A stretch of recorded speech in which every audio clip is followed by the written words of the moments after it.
Hi there, this is Kim Willis again with another one of my hot marketing tips. This is number 9, the last one in the series, and it's called Fortune in the Follow-Up. And what a great way to end a series of hot marketing tips, because it is true that the money is in the follow-up. And I actually had that lesson drummed into me a long time ago by a guy called Larry Thompson. And Larry became my kind of coach, not a personal coach, but he'd coach a group of us whilst I was living in London in the UK. He'd fly across from Texas in the US once a month and coach us on marketing and sales and all the rest of it. And his big thing was follow-up. He was a maniac for follow-up.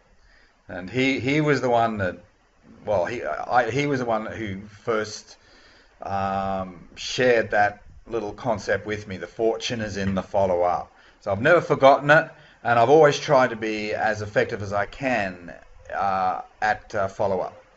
Of course, there are many different ways to follow up, many different ways to follow up a lead and to keep following up that lead until one of two things happens. They either do business with you or they tell you to go take a running jump in the lake. So I mean, we can use the telephone these days. We can use Skype. We can use just email. It's a much more passive approach. It's not as effective as the telephone. We can also follow up face to face. Now, of course, this is the video and audio version of the original blog post that I wrote in February 2015. kimwillis.net. So if you want to see the actual blog post itself, you can do that. Now, I'm going to take a few little extracts from the blog post, and we'll start off by saying that failure to follow up is not just a problem in the online world. It pervades the traditional business arena as well. I've lost count of how many sales people fail to follow me. Say it again. I've lost count of how many sales people failed to follow me up, even though I had an interest in what they were offering at the time. The reality is that most people are not ready to buy the first time they're presented with a product or service. This is particularly the case for big ticket products. Now, it's just come to mind a little example today, actually. This is a guy who is selling advertising, and he wants me to buy some advertising with a particular online publication, and it's a couple of $1,000s for a 6-month contract. And look, I have used them in the past, and I've done well. I've made money every single time I've used them. But this guy, he's the new rep for this company. Okay, he's the new sales rep. The previous sales rep used to get on the phone, right? He used to phone me and you know, follow me up that way and sort of hustle me a little bit, and more often than not I did some business. I bought some advertising. He leaves the company and this new guy takes over. Not once has this guy called me. It's always been by email, very passive approach.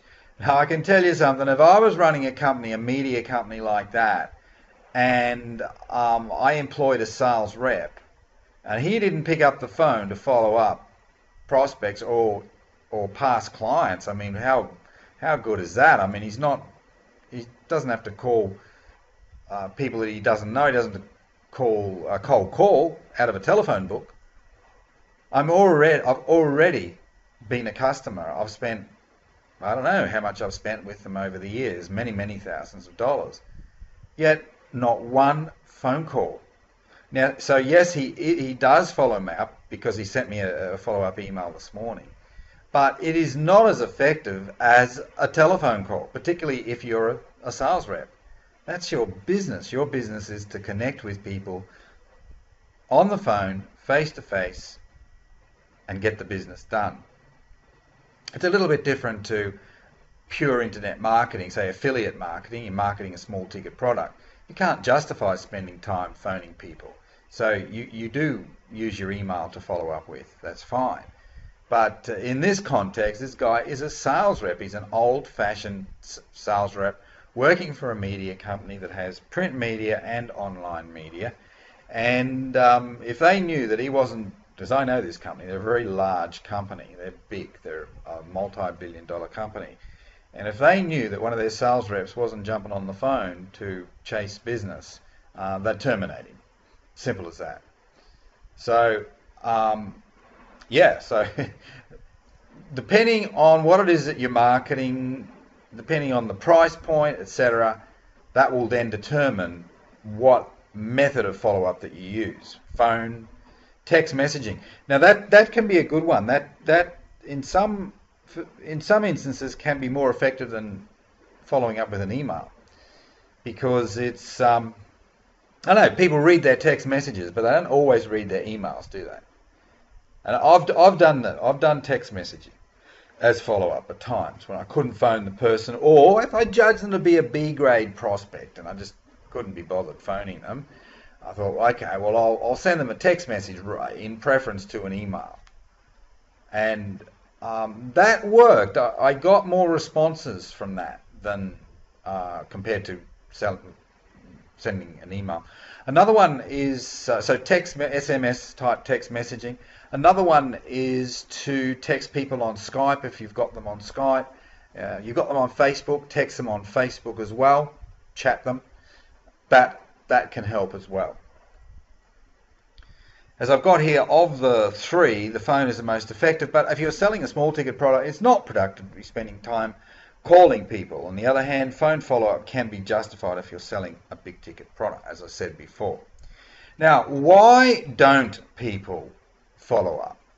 Why is it that so many marketers seem to be reticent about following up, particularly phone follow-up? Okay. Yeah, you got it? I think it's because of fear and lack of confidence. They're afraid of the rejection, so they'd rather not know about it. They would rather not get the harsh word thrown at them, like, no, I'm not interested. So they just prefer to just travel along in blissful ignorance, and wondering why that guy that they spoke to, or that gal they spoke to, hasn't yet done any business. When really all they need to do is pick up the phone and make a follow-up call. That's all they need to do. But it's surprising how many people in the sales and marketing arena do not follow up. Not even a follow-up email. At least this guy with this media company, he does do the follow-up email. He sends me a follow-up email every month. I'll give him that much. But golly, you can do so much more with the phone, particularly if you're good on the phone. You can they can catch your infectious enthusiasm, and that helps to motivate people to take action quite often. Maybe there's been some new developments, some new ideas that he's got. That's what I'd be doing if I was in his shoes. I'd always be on the boil with new ideas, new ways to help my clients get more sales through advertising, if that's what I was promoting. And I'd use any excuse to call them, any excuse at all. Pick up a good idea in the sales meeting that was being tossed around. Right, I'm going to get on the phone to my existing customers, my past customers, and potential future customers, and share that idea with them. But of course, that's creative selling, isn't it? And most people are not creative salespeople, they're order takers, which is a shame, because the order takers always make less than the sales makers. And the creative salespeople, they create money out of thin air, and they do it they lead with an idea that they get excited about, and then they enthuse their audience. And look, I've even done it with email, and I do it a lot with email, because I have a reasonable list in terms of size, so I can't be phoning people all the time anymore, not the way I used to, and I don't want to do that anyway. So I've learned that you can even do it with email. You create an idea that you're excited about, and then you write about it, and then you send it out to your list. And if it's the right sort of idea, and if it's conveyed in an exciting way, in a potent kind of way, people will respond. In fact, I helped somebody today create an email. She had a small list of prospects for her business, and she's got about 100. It's no big deal. She's got 100. So I looked at what she had been doing in terms of communicating with her list via email.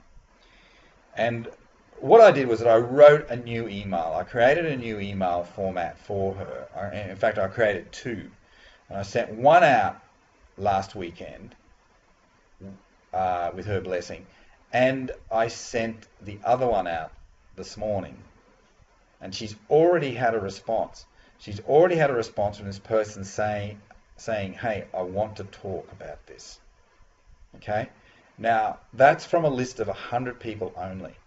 And it's as a result of just 2 emails. I've told her that we need to have a sequence of about 6 in the series.